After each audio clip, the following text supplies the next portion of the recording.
What's up, ladies and gents?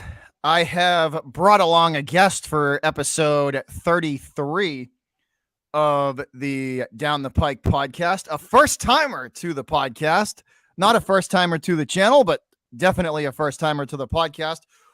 What's up, Duke? Cheers, everybody. Appreciate It's the Great Two Fathers. How y'all doing this wonderful evening? What's going on, my guy? How you doing? You good? I'm good. You know, I'm a little bit sore, but overall, man, I'm good. I'm gonna make it. I want to thank everybody that's watching that knows about the situation. Thanks for your thoughts. Thanks for your prayers, man. You can't keep the Great Duke Fathers down, so it's all gonna be good. Fact.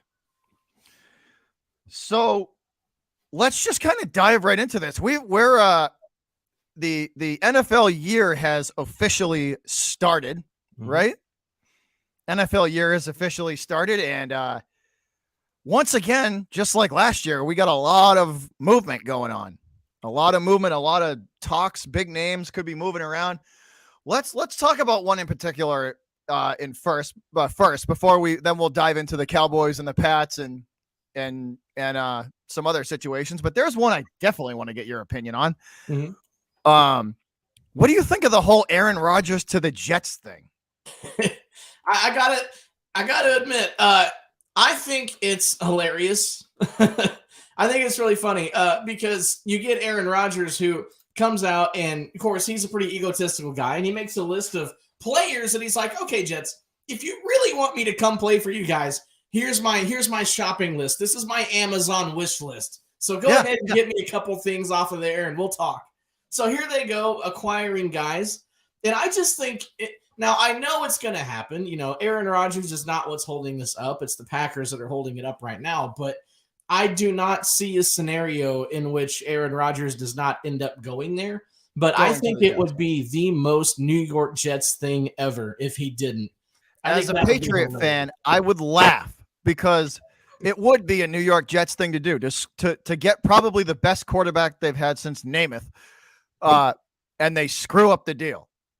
Right. I mean, the Aaron Rodgers right now has all the leverage on it, but I mean, Green Bay is being really slow. So, I mean, the thing about it, if you're the Jets and all of your eggs are in that basket, you're just going to put Zach Wilson back out there. You know, you're going to go to, I don't know, somebody like, well, I don't even know who's out there right now, but I mean, it's just, that's the other part of it too. If this doesn't work for them, like with all the like how would you feel if you're Zach Wilson and they're like, yeah, kind of up yours, Zach, but we're gonna go with this guy. You know, like take a seat over there, bud. Take a seat over there, and you stay there for like if they do mess this up, like it's not going to be a good look. It's not going to be. It reminds me a lot of the Baker Mayfield thing. Yeah. Like, that's pretty much what it is. It's like, okay, we're gonna just bring Deshaun Watson back in, and it's like, thanks for your help. Bye. We don't need you. Yeah. Bye. Yep. See you later. Like, bye. Oh. On second thought, could you come back, please? Yeah. The greatest thing ever. So like you were saying though, they were in talks, and Aaron basically, like, they're catering to him with they basically said, who do you want us to go, who are your guys over in Green Bay that you would want over here, you know? And he, like you said, he gave him his wish list, and then all of a sudden, out of nowhere, you see all these stories about, oh, the Jets are asking questions about Randall Cobb. Oh, the Jets are asking questions about, you know, all of a sudden his Amazon wish list started getting checked off pretty quick, you know? Oh yeah, for sure. And I heard, if you've heard the news earlier today, they sent Elijah Moore over to Cleveland, and they basically turned their third round pick this year into another second round. So now they've got, I think it's the 13th overall in the first, and I think they get, if I remember right, I think they get 42 and 43 in the second. So yeah, they go back to back in the second round. I think that's it. It's obvious what they're doing. They're obviously catering to him, and he wants to be there. I mean, it's not him saying no. It's just the Packers are being so slow. I mean, if memory serves me correct too, he's only like a 2-year rental, you know? And it's a lot of money up front too. Like he's looking for 40 plus, 40, 45. Like I think it's even close. I think it's close to 50, the cap hit. So it's like all of that money. I don't know. I just don't know as like NFL owner wise, like long-term franchise wise. I don't know how smart that is. Like you're pushing all your chips in if you're the Jets. Like you're pushing all your chips in for the next 2 to maybe 3 seasons. And then that window slams shut again. So it's like you better make the AFC title. If you're spending that kind of money, you better make the AFC title game or it's not worth it. And then you're doing what other teams did. You pretty much wasted a early first round draft pick on a quarterback last year in Zach Wilson. So that's extra draft capital you could have used to bolster your roster. There were tons of great players on the board, but in essence, you wasted that pick. He's not. If you told me today, hey, I will trade you Zach Wilson for your first round pick, me at 26 would be like, I'm good. Absolutely. Who my quarterback is, I'm fine with that. Like, yeah, no, 100%. So no, I mean this is the Jets we're talking about. They don't have a sense of how to rebuild. They've been in rebuild mode since Joe Namath, and I think they're going to stay there for another 40 or 50 years the way they're going. It's just this is why like what you can tell franchises whose owners care about the team, care about winning, care about bettering the team, moving the team up, and let's be honest, Kraft and Jerry, they care about their teams. They care about the stature, the standing of the team, and they're going to do anything and everything necessary to once they get to the peak, they're going to do anything and everything to stay there. You know what I mean? Yep. Yeah. Jerry said, here's the thing about Jerry too. Like he's not afraid to spend to get there. No. Like if he needs to spend to get to the top of the mountain, that's the one thing I respect about Jerry. Like I've always like he doesn't care. Like, oh, you want this to get this dude wants this much, but if we get him, it puts us over the top and we win a Super. The number goes out the door for him. It's get him in here. It's get him in here. And then Kraft is like Kraft, Bill, and the Pats have maintained, like they were able with Brady to maintain that greatness for so long. Like you can tell owners that care about the team, and they don't just look at it as a money grab or it's nothing more to them than a money grab. You could tell the owners that care and the ones that don't. Yeah, for sure. Jerry's always said there's no check I wouldn't write to make this another Super Bowl team, and he hasn't historically, since the 90s. I would say the biggest free agent he's brought in has been Brandon Carr over the past 15 years. And that's not saying very much. Jerry has not been that active in free agency as of late. But this offseason, us Cowboys fans are really optimistic because we're still not really touching the free agency wire very much. Ronald Jones came in, which is wonderful, I guess. But what he's done is he said, okay, I just got 2 fifth-round compensatory picks. I have draft capital that I'm probably not going to use. So why don't we make an offer for a guy like, I don't know, Stephon Gilmore? And next thing you know, he's on the team. Oh, wow, that worked. Okay, well, let's take another 5th-round pick and let's see if we can get Brandon Cooks. Boom, that worked too. And all of a sudden, we're building something here in Dallas. We call it, what we like to call it is Operation Vegas. We're starting to be active, and it's all because Jerry is finally willing to say, hey, let's make some moves to improve this team in areas in which we need improvement. Well, one thing I've kind of been thinking about lately too is Kraft and Jerry. Let's be honest, dude, they're getting up there.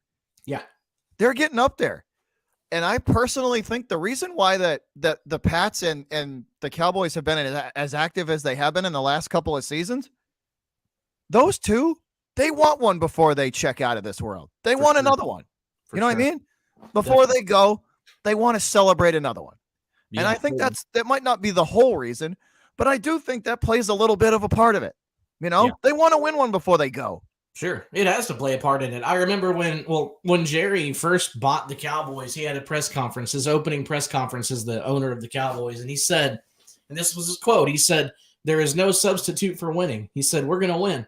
And he came in, got Jimmy. They won 3 Super Bowls. Okay, now you have a team that has 5 rings. It's considered a dynasty, one of the best franchises in the world. So it's okay to be complacent for 30 years. But now, to your point, he's like, now, okay, I'm getting up in age a little bit.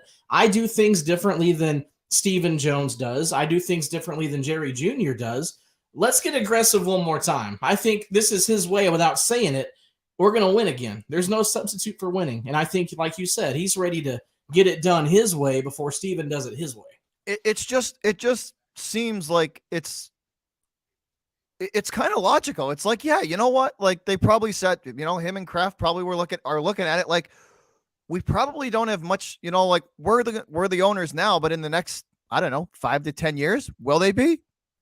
Yeah. Who, probably, one of the two of them in the next 5 to 10 are probably not going to be the owner, Yeah. It's about cementing their legacy at this point. And both owners have tremendous legacies as it is, but man, just to have one more ride. Yeah. That's what I mean. Like it's probably not all of it, but to me, it's at least a part, Yeah. Oh yeah, for sure. I mean, because let's be honest, when you win a Super Bowl, it takes a couple of seasons to come down from that. You know what I mean? Like it does it. Like you celebrate the whole next year. You know what I mean? Until somebody knocks you out, you're still the champ. Yep, it's true. And we've seen a lot of title changes over the past several years. We haven't really seen that one team that's gone in and said, okay, we're going to win one. Okay, now we're going to win another one. Okay, now we're going to win another one. See, the Patriots did that. The Cowboys did that. We haven't seen that probably since you guys did it, I don't think, if I can remember right. So there's an opportunity there. Yeah, no, 100%. I mean, and let's be honest, there's a handful of teams in the league that can say they're 5 and 6 ring team. Like it's the Pats, it's the Cowboys, it's the Steelers, right? Those are the 3 that are 5, right? Yep. 5 plus, right? The Pats, the Cowboys, and the Steelers. And let's look at those. And the Niners. The Niners are 5. And the Niners. And the Niners. And it's like, but that's what I mean. Like those are generational teams. Oh yeah. Like those are legend. Like look at the players that have come from those teams. Like the players that have come from those generational teams and eras, like the Steel Curtain era. You know what I mean? Like like Mean Joe Green. You know what I mean? Like Mean Joe Green. Like that era of Steelers. It's Jack Lambert. You know what I mean? Like like those teams have generational like players that you remember. Like they're Hall of Famers that will never be forgotten. Yep. The greatest ever. Jerry Rice, Joe Montana, Tom Brady. I mean, these are the greatest players to ever touch a football. And I didn't even name any Cowboys yet. Then you have Irving, Aikman, and Emmett. Like there you go. Yeah. I mean the trio there. It's what I mean. It's these teams in the league that know how to win and have a winning championship pedigree. Yep. They create these legends. They do. But part of it is the money that you spend to bring people in. But the other part of it, which I told Mark Holmes on his channel about a month or so ago, in order to win a championship, you have to have that mentality of, okay, this is my role. This is what I do. This is what I do better than anybody else in the league. So I'm going to go do it. And as a player, you do your assignment. You do what you're supposed to do. You don't try to do somebody else's job, and you don't try to slack off on your job. You do what you have to do. And then everyone as a team buys into that. You got to have coaching that will sell that. You got to have ownership that will sell that. Now, if a guy like Robert Kraft walks into a locker room and says, okay, boys, you see these rings I've got right here? We're going to put one on this finger now. I guarantee you the locker room is going to buy into that. Yeah. Jerry Jones does it in Dallas, they'll buy into it. You get the dude from Jacksonville, from the Walmart family going in saying, let's put a ring on this finger. They're going to laugh at him and kick him out of the locker room. Like you have to have the ability to coach a team and for people to buy into what you're selling. They're going to buy New England. They're going to buy Dallas. Yeah. That's just the way it is. Yeah. And I mean, look at, and there's franchises that there's franchises too that are starting to kind of rebuild their image too. Like look at the Bengals. Oh yeah. Look at the Bengals. the new coach, the new attitude, Joe Burrow and his like he came in there and he was like, no more of this losing crap, no more of this. We are no, you know what I mean? Mm-hmm. And look at dude, it's infectious. It infiltrates the whole team. And look at they're building something over there. They still got some they still got some way to go, but the attitude of that team has completely changed. That's a perfect example because Burrow comes in his rookie year and says, all right, I'm going to show you how to win. And, he did solid his rookie year. And then, the draft comes around. He goes, hey, you see that dude LSU, Jamar Chase, that I balled out with in college? Go ahead and draft him. Then I'm going to really show you something. So they bring Jamar Chase in. The chemistry's already there. I mean, they know. They're not stupid. They put him in there. Boom. Next thing you know, we're talking about AFC championship game and in the Super Bowl. The Super Bowl every year since then. This is the Bengals we're talking about. I mean, we laughed at them for decades, and now all of a sudden it's like they're one of the best teams. For 20 years we laughed at them. Oh yeah, for sure. And they, before Burrow, I mean, I'm thinking Jeff Blake. Yeah. Boomer Esiason. I mean, other than that, I got nothing. Yeah, no, 100%. But so let's dive into the Cowboys a little bit since we were talking about Jerry and so I got a couple of questions. I'm going to give you my point of view and then I want to hear from you since it's your team, It is, yeah. So I think the Stephon Gilmore move was smart. Let's be honest, right? Diggs needed a partner in crime. They needed that other side. They needed that. Gilmore might not be what he once was, but he's better than anybody else that you guys had on the opposite side of Diggs. You know what I mean? Yep. Because Trayvon Diggs is a stud. That kid is going to be a superstar in this league. It's true. It's funny. We were just talking about the Bengals, and I went to that game where the Cowboys played Cincinnati. And as I was on my way to the sidelines in that game, in order to get to the sidelines in AT&T Stadium where the Cowboys play, you have to first come down the stands and go inside the tunnel and exit through the tunnel to get to the field. And as I'm exiting the tunnel, here comes Trayvon Diggs. And I'm like, no way. So I look over at Trayvon. I'm like, hey, man, you need to lock Chase down tonight. And he looks at me and says, I'm going to do it. And I'm telling you, from that point on, Jamar Chase did not do a thing in that game. Like Trayvon locked him down. We're talking a perennial wide receiver, one of the best in the league. And all Trayvon has to say in his mind is he's not catching one today. And it happens.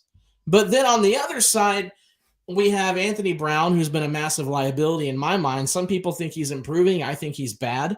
I thought he was a liability for you guys all year. I thought he was one of the weak points of the D. And he gets injured. And then we're bringing in, we got Boss Man Fat over there, Kelvin Joseph, the rapper who, had legal trouble, who can't play. Then we bring in Deshaun Wright, young kid, probably tons of talent there, can't play. We don't really have an answer there at that number 2. So that is why I commend Jerry in the front office for saying, hey, let's get one of these 5th-round compensatory picks. Go get a guy like Stephon Gilmore, who, I mean, he's older than he was. He's proven. He's a proven good cornerback. Yeah. And if you have a TV in front of you and you watched him play last year, you'll realize that kid can still play. Yeah, he still has enough in the tank to give you to. But see, here's the thing too that's going to benefit you guys. I think it's a smart move because guess what? Trayvon's going to take the number 1. Yep. And Stephon Gilmore is plenty good enough to cover a wide receiver 2 or 3. Plenty good enough. And they have help. I mean, our front end of the defense, we have, when it comes to pressure rating, we're number 1 in the league. Like, we get to quarterbacks. So when a quarterback is going through his checks, he's going to go, most of the time when they play us, he doesn't even look at Diggs. He's going straight to number 2. Well, now number 2 is Stephon Gilmore. Good luck. Yeah. I think it's a huge move. And let's be honest, right? Gilmore will give any wide receiver 2 in the league trouble with separation. He will. He's going to give. He might not win all of them, but most of them, 75% of the time, he'll probably make it to a point where their life's going to be pretty difficult about getting separation.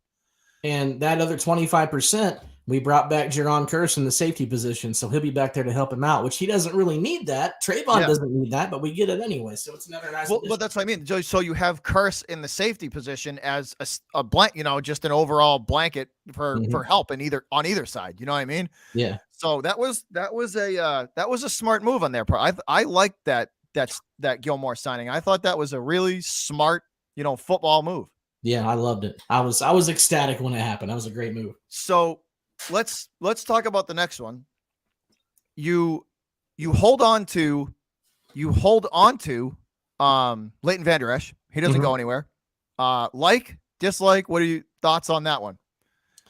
LVE had 2 really, really good years, in my opinion. His rookie year was very good. He exceeded my expectations.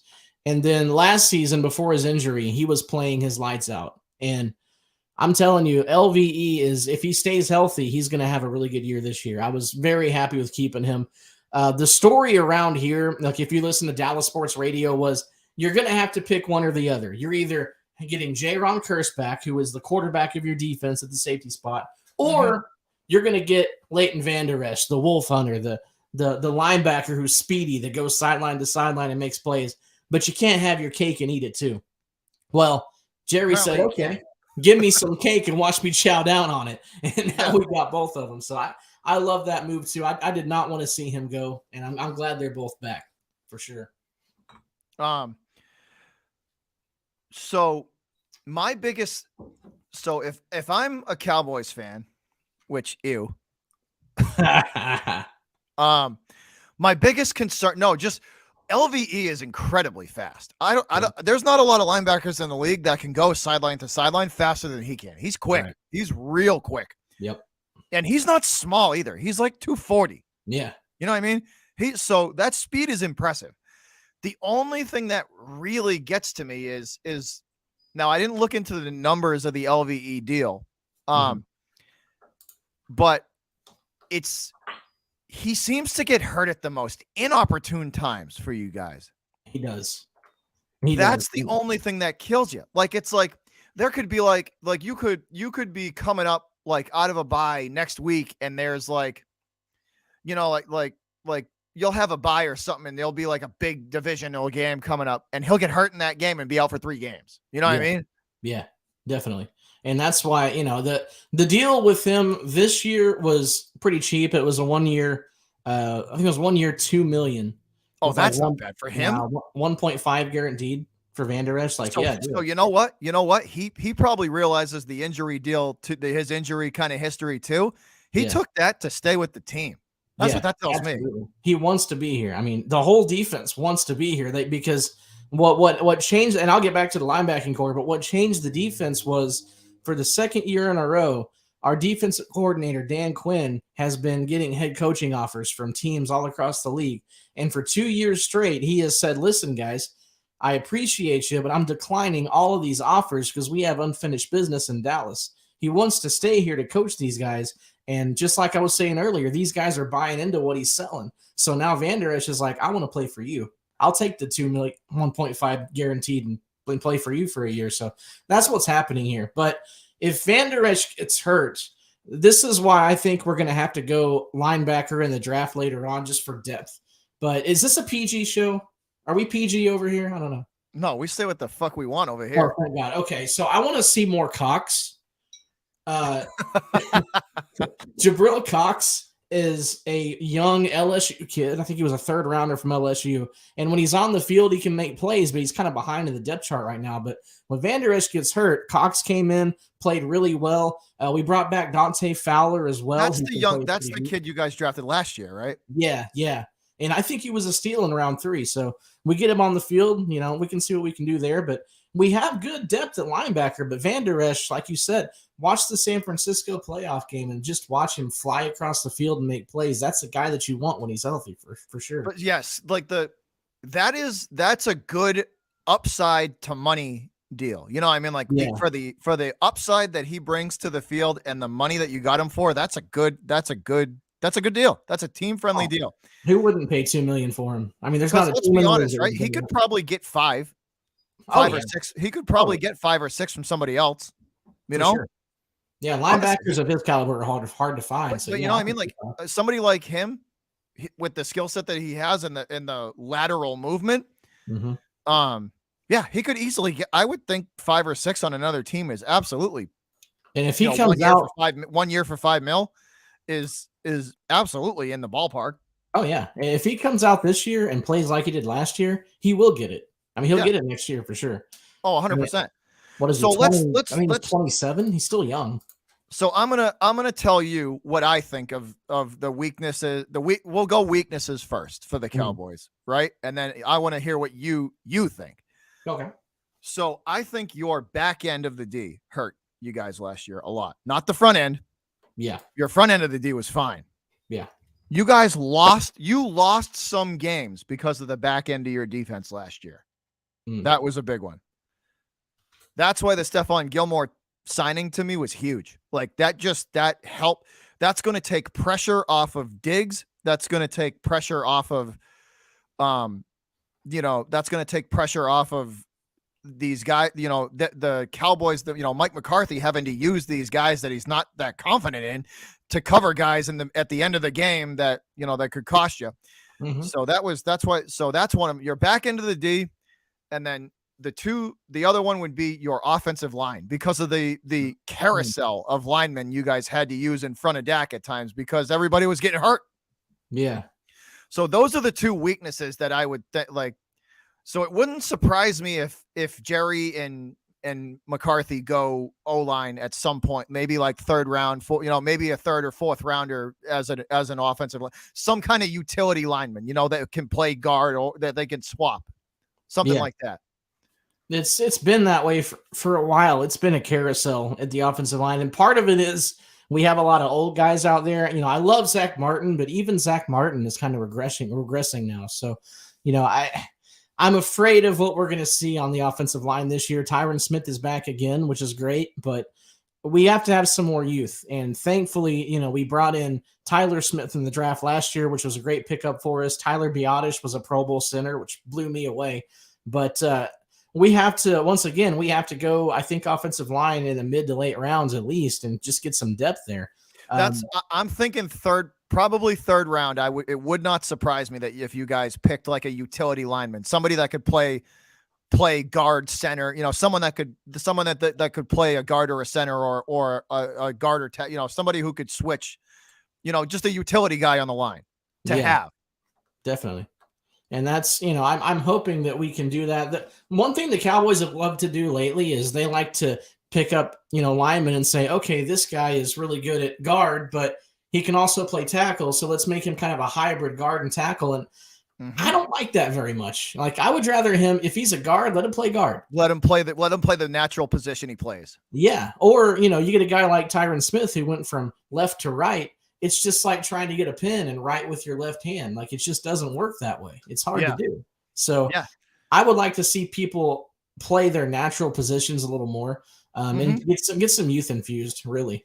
But our offensive line, Mike McCarthy came out a few weeks ago and said, my game plan, because I'm calling plays now because Kellen Moore's gone, I want to run the ball.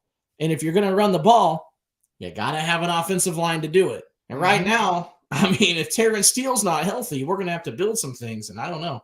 Yeah. So my next one for you, how do you feel about them letting Zeke walk? How do you feel about that? I love Zeke. I do. He's my boy. Thank you, Zeke, for all the memories, man. I'll never forget you popping out of that kettle. That was good times, but it's time.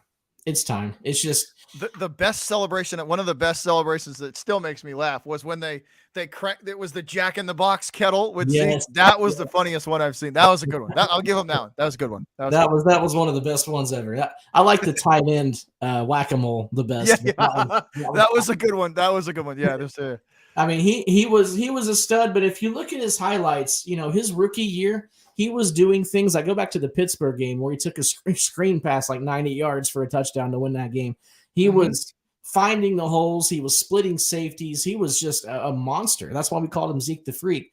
And if you look at his yards per game, look at his burst, his explosiveness, he's lost a step every year. And now it's to the point where he still can give somebody some value as a short yardage back, punching in at the goal line or 3rd and 1, 3rd and 2. A lot of value there as a pass blocker, but he's just not the explosive Ezekiel Elliott that we saw, back I think that was an underestimated aspect of his game. He was very good at pass blocking. Very good. He was.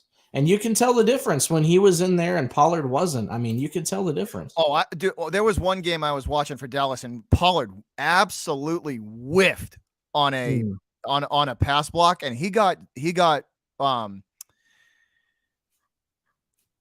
Dak killed. Like Dak got absolutely annihilated because he whiffed. He absolutely whiffed on this block, and it's like, I could tell you one thing: Zeke makes that block. You know what I mean? Oh yeah, for sure. And if we don't have the offensive line personnel to swing in and cover that block, we're going to have to get a running back that does. Right now, they're not on the roster. Pollard, I like Pollard, though. I think his upside is huge. I think Tony Pollard's upside is huge. He's really, this year is really going to be this is the year that he's going to get to really shine and show what he can do.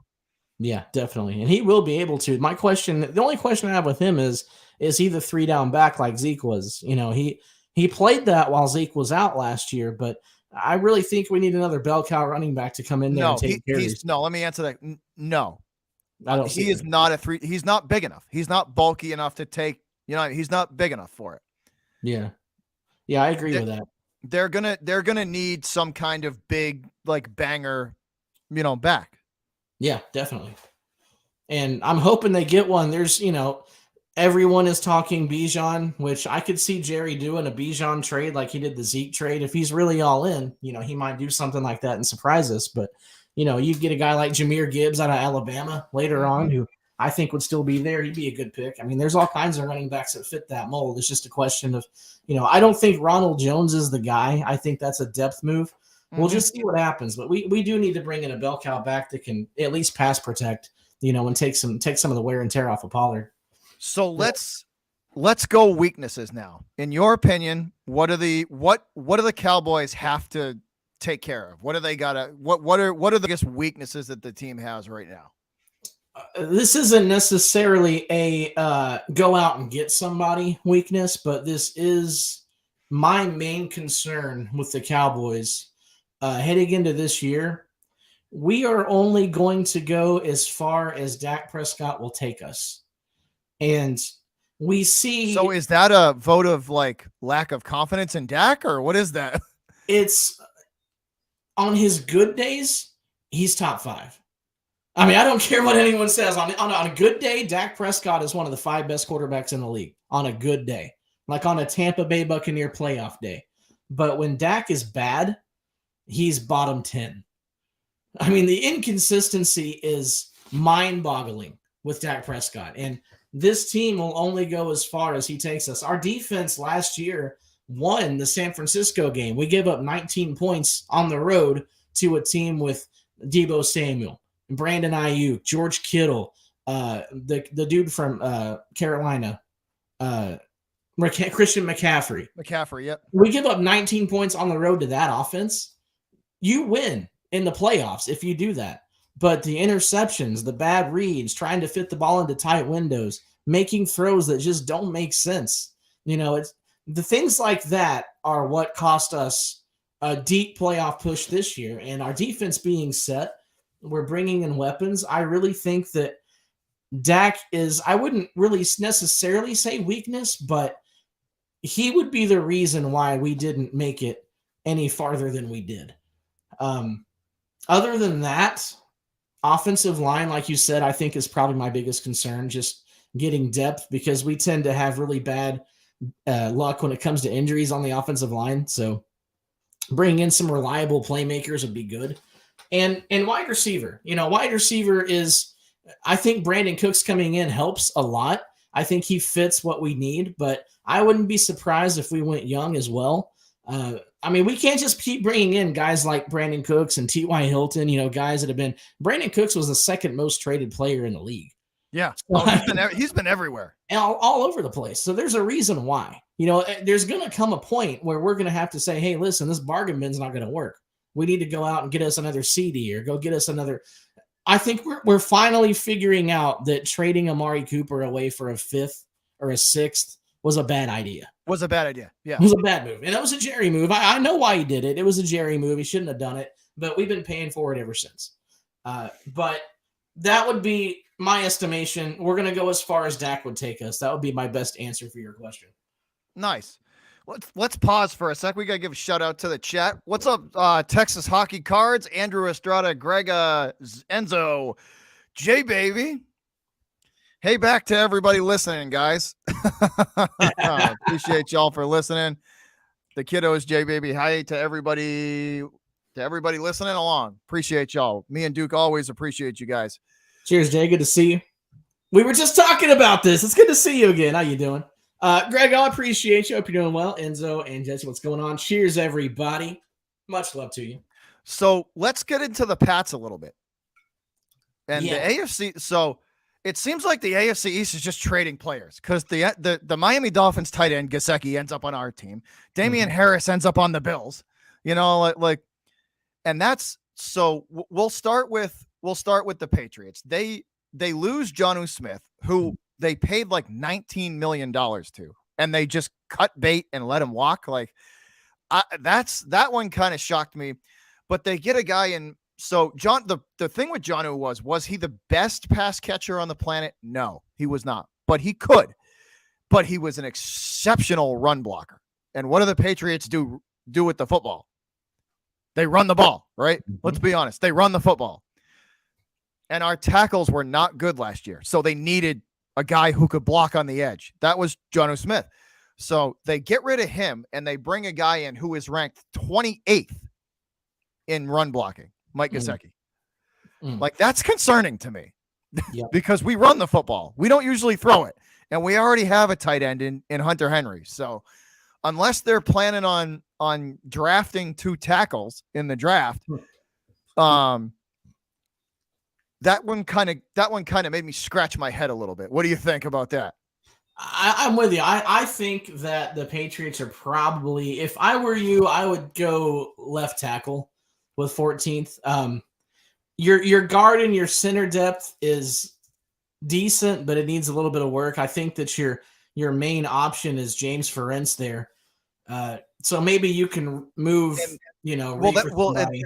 no, you're right, because it is a massive drop-off between starters and backups. It's like Grand Canyon drop-off. You know what I mean? Like, it's not like, up here to a couple ticks down. It's like, no, it's like if we lose the starter, we're kind of screwed. That's the situation they're in. So I'm 100% on board with that. They have, to me, they almost have to draft a tackle at 14th or 15th. I think they're 15th. When they pick, they have to draft a tackle. They have to. There's no choice. They've got to. You even have, I think you have Bill Murray playing on your offensive line, if I remember right. No, I think they got rid of him. I think they let him walk. Okay. I think they let him walk. So that one kind of made me scratch my head because and it's hard. Let's be honest. What did you think of Matt Patricia running the offense last year? Oh man, there was an offense over there. I didn't.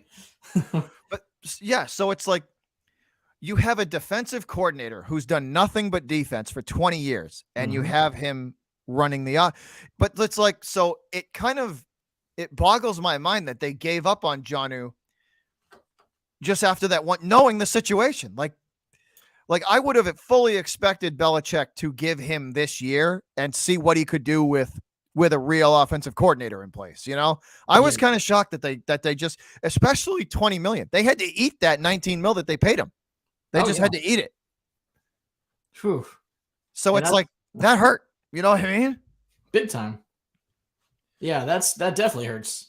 Well, they had to eat the money that they had to pay him. The good thing is they got rid of they got rid of the rest of the contract. So they had to eat whatever they owed him, but they got rid of that money. So they did save 14 million, I think, so 14, 15 million. I think they did. So they had to pay a little up front, but they did have to, they did save, but it's just, I was shocked that they gave up on him that early, gave up on him.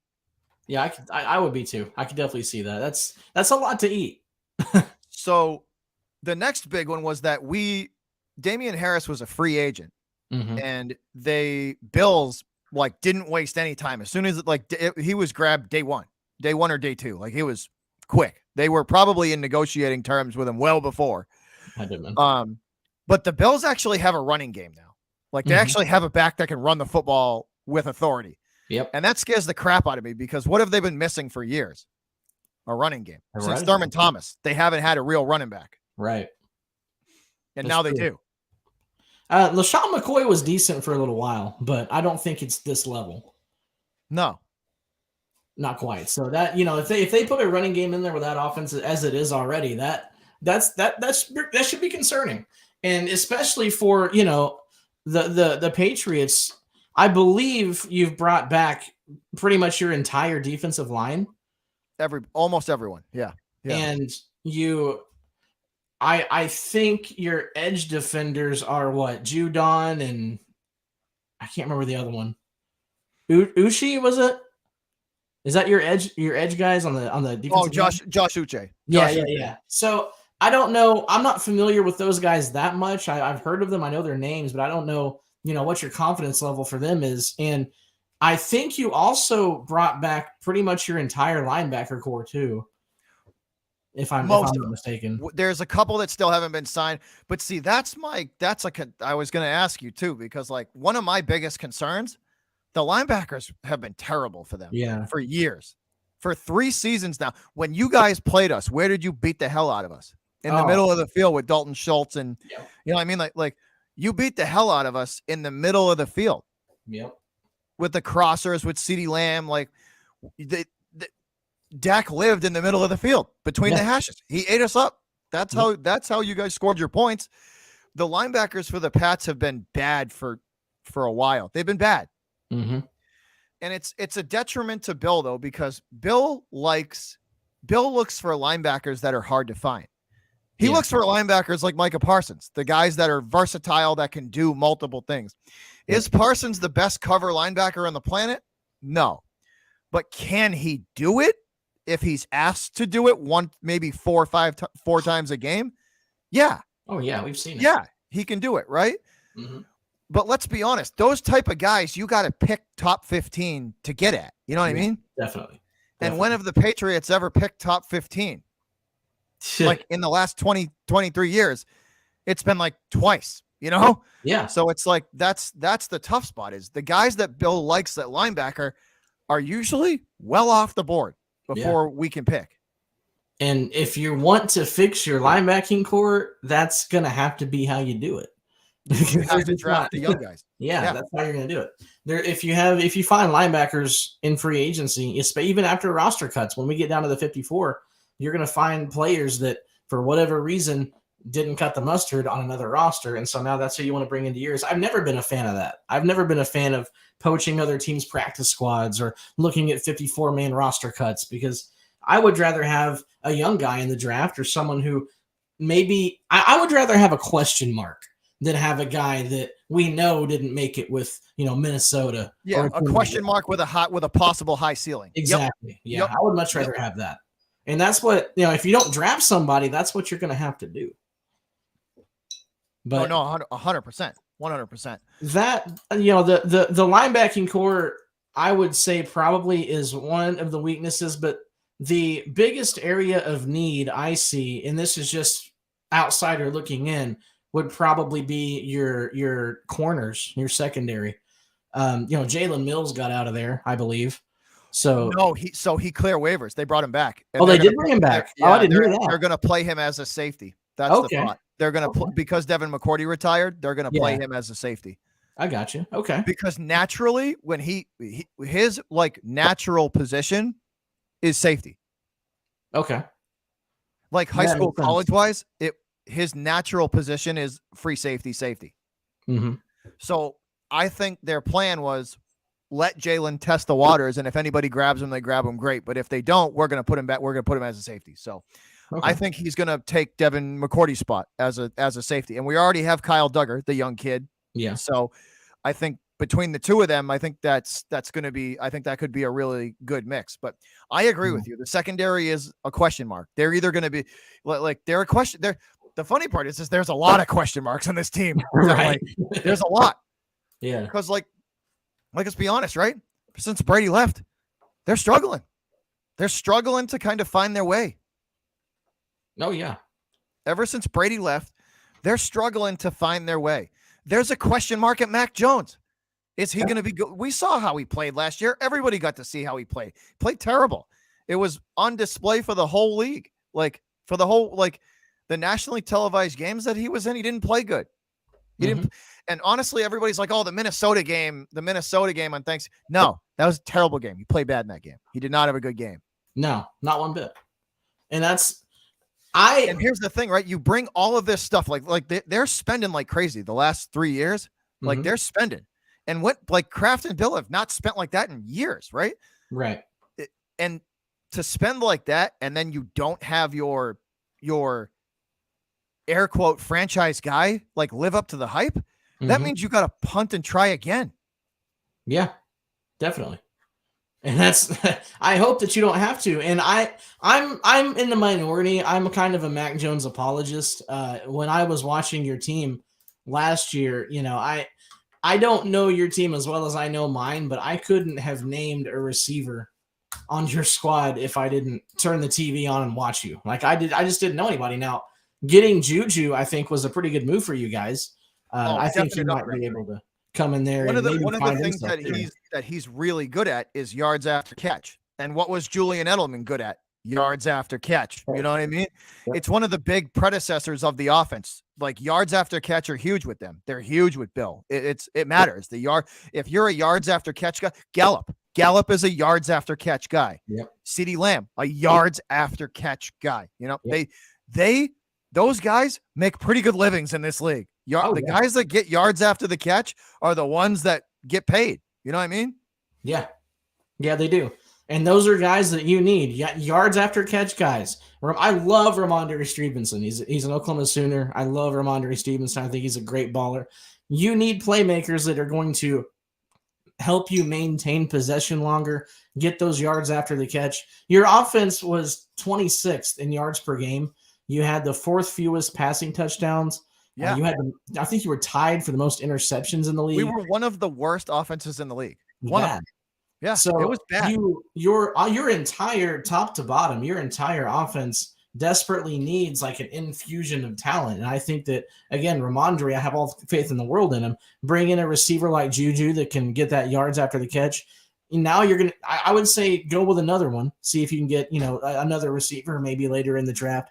Mac, I'm not saying this to make Mac Jones look needy, but the guy needs a little bit of help. I mean, we can't really evaluate him fairly when we evaluate people look at him as a trust fund quarterback, dude.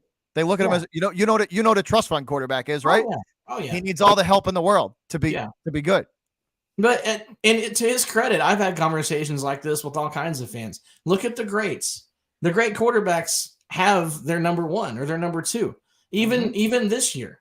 Your good quarterbacks, a guy like Jalen Hurts, who's he throwing to? I don't know, A.J. Brown, Devontae Smith. Devonta Smith and A.J. Brown, like top 15 receivers in the league. Yeah. So you're not going to sit here and tell me that Mac Jones is going to come in as a rookie quarterback and put up great numbers with who? I mean, there's no one there. There's no help. So get him a receiver or two. Let's see what he can do when he's got some playmakers on that side of the ball. Give him a chance. And Bailey Zappi came in. He looked decent. You don't even need Brian Hoyer anymore, clearly. So yeah, no, they let him go. They let him go this year. Yep, they let him walk. They need to. So you want to know how bad the offense was? At one point in the league year, Duke, in the season, right? Mm-hmm. The defense had scored almost, I think it was almost or the same amount of points as the offense. The defense. Wow. Had scored the same amount of points as the offense. Woo. Yeah. Man. That's how bad and sluggish the offense was. But I'll say this, right? This is I don't know how you look at it as an outsider, but this is a prove it year for Mac. The team and Bob Kraft and Bill Belichick spending all this money and bringing these guys in, drafting guys, building an offense around him. If he plays like he did last year, this is probably curtains for him. Yeah, I agree with you. I do. And I think part of that is unfortunate, but the other side of it is that, at least from a Cowboys perspective, when we put players in prove it years, as we call them, they get hurt. I mean, that's what always happens. We had a prove it year for Dak last year. Snapped his ankle. And he snapped his ankle. It's like, okay, well, I guess, and that was an excuse not only for Dak, but it was an excuse for McCarthy. It was an excuse for Kellen Moore. Like, okay, let's just run it back again next year and see what happens. So I'm not saying that's going to happen with him, but if it does, at least you can put Zappy in. He's looked pretty good, and you can still kind of gauge whether or not the offense is going to work because, we're going to run the West Coast. Yeah. So the West Coast is all about our quarterback has to have precision. He has to be able to hit the holes when it's just the right time. Tight window throws, timing throws. Yeah. Do you guys run West Coast over there? No, it's more run and gun. It's more like, okay. It's more run. It's like a 50-50 between ground and pound and run and gun. Okay. So it's more of a timing based than it is like a precision. Is there a lot of motion in your offense? They run to throw. Okay. You guys, it's not play action. Yeah. So it's a lot of play action, a lot of stretch blocks type stuff. They run. They will run 65% of the time. Yeah. So that really helps. I mean, if you're gonna have a prove it year for a quarterback, bring in a guy like Juju that can get the yak. That really is going to put him in a good position to succeed. So as long as he can stay healthy, I agree with you. I think it's a prove it year for him. We'll see what he does. I think he's going to be fine. I really do. But that's just my opinion. We'll see what happens. Yeah, no, I think there was so here's a question for you, since we're on Mac. A lot of people put a lot of blame on him, and it's like, oh, his fault, right? Like, I would say it's 60% his fault. 65% his fault. And then you can divide the other two between players, not, the players just not knowing where they're supposed to go, players, and then coaching behind that. You can divide the rest in half between those two, because it was a shit show. It was a shit show. The offense was there was no leadership and guidance for Mac Jones. And then the guy calling the plays was an idiot. So it's like, but here's the thing, right? The one thing that really bugged me is how he handled the adversity. Like, you can't act immature like that on the field, off in the press conferences. You have to just bite your tongue, bite the bullet, and just suck it up. And there were times where you could tell he just threw in the towel. And I don't know how you feel, but if my quarterback, the starting quarterback of a team, just throws in the towel and starts, starts the blame game and just acting like that, that's not a confidence booster for me. Not at all. I don't like it. Yeah, I agree with you. I think that, it's Bill Belichick when he got Mac Jones into New England, he had the confidence. I think he was quoted as saying something like he's got the ability to play quarterback in this league, and he does. But coaching's a big deal. I mean, take it from a Cowboys fan. Coaching is a big deal. I'm not speaking necessarily in my example offensively, but when you have the right coach and the right system, you get a guy in there that can run that, they're going to succeed. Play action passes. Mac Jones, I want to say he was like 104 passer rating just on play action. Play action. Yeah. But they only used it about maybe 16% of the snaps he took. So that's going to put him at the very bottom. Out of like 40 qualified quarterbacks, he'll be at like 37, 38. And that's his strength. But because they don't put him in that position, he can't succeed that way. So he's at the bottom of the barrel. We look at it and go, oh, wow, Mac Jones in the NFL quarterback rankings, he's number 26. Well, yeah, it's because you're trying to tell somebody to go milk a horse instead of go milking a cow. It's not going to work. It's just not how it works. So get him a competent coach in the right system. Let him do his thing and see what happens. Yeah, see, that's why I'm willing to give him a pass this year, because there was no and Joe Judge was supposed to be his quarterback coach. And what's the quarterback coaches, the good ones, know when a kid's in a downward spiral, They know how to pull him out of it and straighten his head out and screw his head back on straight and get him back on track. Mac Jones was in a downward spiral after that. Dude, he got booed. I was at the Chicago game when they played the Bears and they got smoked by Justin Fields, right? I remember that. They got smoked. They got killed. He was booed off the field. I kid you not. They booed him off the field, Duke. They were booing, the Patriot fans in the stadium were booing so loud and for so long, they almost didn't have a choice but to sit the kid down and put Zap. Like it was to the point where they didn't have a choice. Like they booed him into making the decision. That's how bad, like that's how like hostile the stadium got. So when you were there, you can't tell me that does not mess with a kid's psyche. Oh yeah, absolutely. He was never right after that game. He was never right after that game. And you're right. That definitely messes with you. And if I was on the field, if I'm in the stands, first of all, and I see my offense not clicking, I might boo my quarterback. I might be booing Kellen Moore. I might be booing my offensive coordinator. I might be booing the entire sideline saying, hey, all of you get your heads out of your asses and go play some football. But with the crowd booing like that, they're not holding up signs saying, we're booing your offensive coordinator. We're booing your quarterback. So I totally agree with you. I think Mac Jones sees that and goes, well, crap. There was, and I kid you not in this, I was at this game. There was a "We Want Zappy" chant for 10 minutes. Oh, wow. For 10 minutes. Whew. Like and I'm not kidding. I'm not like one. I don't mean one section, like 150. It was the whole 65,000 people at once for like 10 minutes straight. And it was relentless. Like this, he was never the same after that game. Yeah. That game messed with it would anybody. It would anybody. Oh, yeah. Especially a rookie, like a young quarterback like that. That's one of your first experiences in a new stadium. No way, dude. That'll big time mess with you.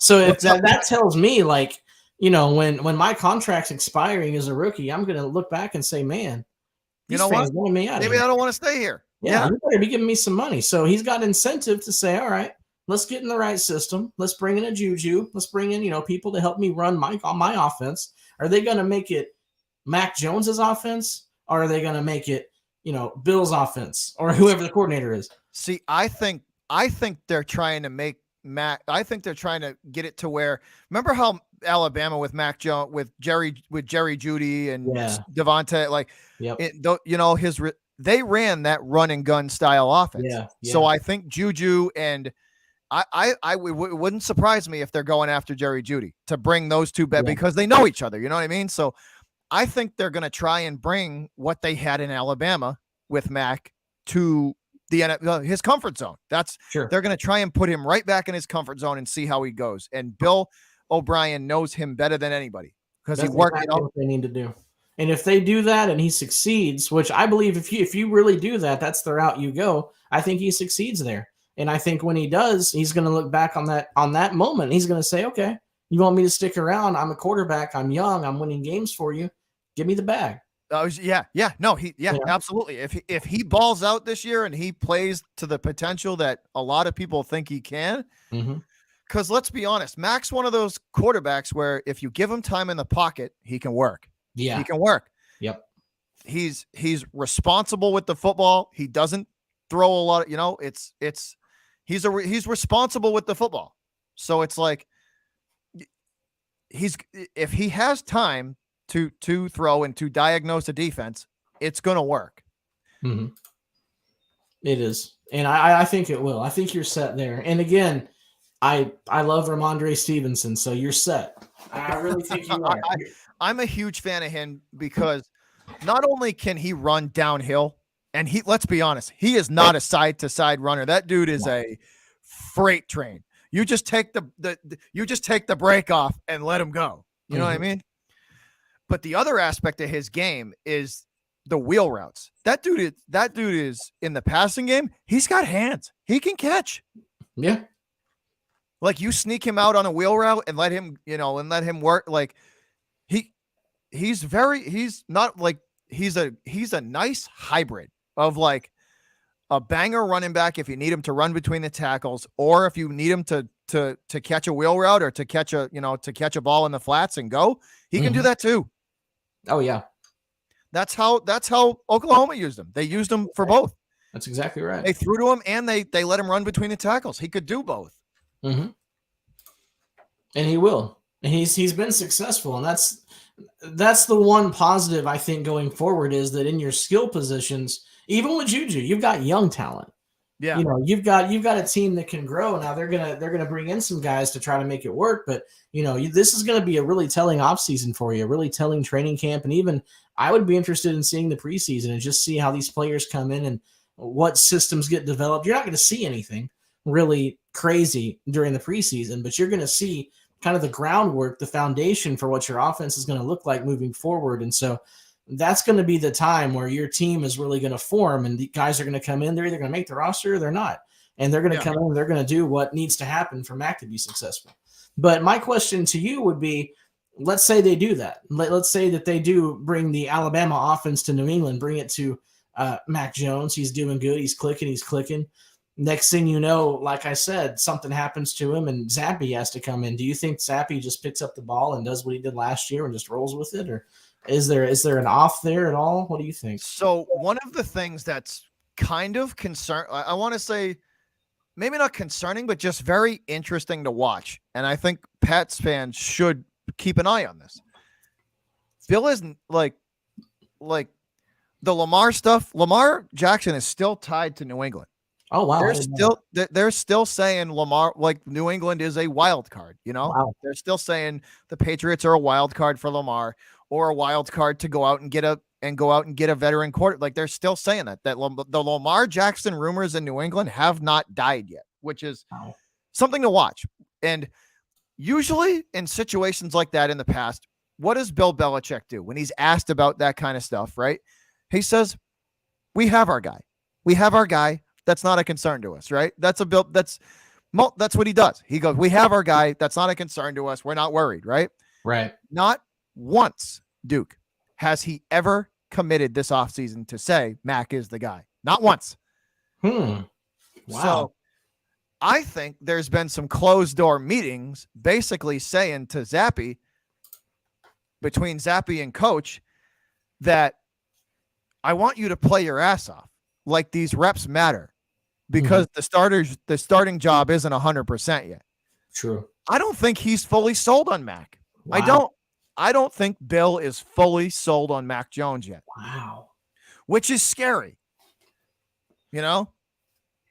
because he has these rumors about Lamar Jackson have not died yet. They're still there's Boston radio talks about it every day. Wow. The Mac Jones, the Lamar rumors have not died down. Every day they say the team, there's representatives from people within the team that say, yeah, they're kicking the tires on Lamar Jackson. Wow. I did not know that. They're at least kicking the tires on it. You know what I mean? So if that's a rumor, then what I'm going to do now is I'm going to take this giant 50-pound sack of potatoes that we've been carrying around for the past 7 or 8 months in Dallas, and I'm going to throw it over the sea and get it over to you guys in Boston. You guys can have it. That's the Odell Beckham rumor. You guys can have that. Just keep it. Have you heard any Odell Beckham news at all your way? They went to his pro day. They went to his workout. The Patriots had reps at his workout. Dude, I think nobody's off the table for them this year. I think that there's been some closed door meetings between Kraft and Bill, basically saying what we were talking about earlier. They want to Kraft wants to send Bill out the right way. Yeah. So I don't think anything is off the table. I think they're kicking the tires on anybody. Any way that team can get better and get back in the Super Bowl hunt, just like Jerry's looking at it, I think Kraft is going to do it. I think, or he's at least going to kick the tires and you know what I mean? I think he's at least going to take a peek and say, let's take a look, where before that would never happen with them. That would never happen with them ever. I've heard the Odell, I've heard the DeAndre Hopkins, I've heard the Jerry Jeudy. Like, it seems like every player that has anyone linked to them, the Patriots are always right there. And I've never seen that before. This is new territory for me as an outsider. It's new territory for them because guess what? It's a struggle now for the success. Mm-hmm. We had success. We had it pretty fucking easy with Brady. You know what I mean? We had it pretty easy because every third year we were in the Super Bowl. You know what I mean? For 20 seasons, every third or fourth year, we were there. Man. Like, guess what? It ain't like that no more. You're preaching to the choir on that, bro. It's been, 28 years, going on 30. You know what I mean? Struggle is real. It ain't like that no more. Brady, so, and let's be honest, right? At least Dallas is a draw. The weather, nice most of the year. You know what I mean? Yeah. Dallas, Texas is a draw. The tax rates, a pretty good draw, Mm-hmm. There's a lot of draws in Texas outside of the team itself, right? Oh, yeah. This is fucking Massachusetts, bro. We live in the Northeast. It's shit here for 6 months out of the year. The taxes up here suck, right? They're fucking terrible. They're awful, right? Yeah. The nightlife is not like Texas. It's not like Tennessee. It's not like Miami. It's not like New York, The nightlife, the draw, like for some of these guys to go out and party and have. So guess what was the draw for the years? Playing with Brady and Bill. Wow. Yeah. Playing with Brady, the opportunity to play with the greatest coach and the greatest quarterback in history was the draw. Yeah. That was the draw. And now Bill's left. So you have you lose one of the big reasons why players wanted to come there. They wanted to play with the greatest of all time. And they wanted to see what it was, that was the draw. That was part of the draw. Mm-hmm. The New England mystique lost a little bit. People don't fear this team like they used to now that Brady's not here. They don't fear it anymore. Huh. Not like they used to, the mystique of Gillette Stadium, going in there and having to play Brady on a crappy weather night. You know what I mean? Under the lights at Gillette where it's fucking snowing 3 inches an hour. You know what I mean? Like those days, those intimidation days that the Patriots had, they're few and far between now. The team is in a real, true rebuild. They're a retool, rebuild, however you want to call it. They're trying to get back to the former glory, and they're realizing it ain't easy. No, it's not. And I hope that you don't find yourself in the same purgatory that we have found ourselves in for the past almost 30 years, because we went from, Troy Aikman, who was the guy. I mean, we're talking the 90s, 3 Super Bowls. Troy was the man, and Troy stuck around for a long time. But when Troy finally hung it up, it wasn't like we had a backup plan. Now, to your credit, you go out and you spend draft capital, go get a guy like Mac Jones, go get an early round draft pick. We didn't do that.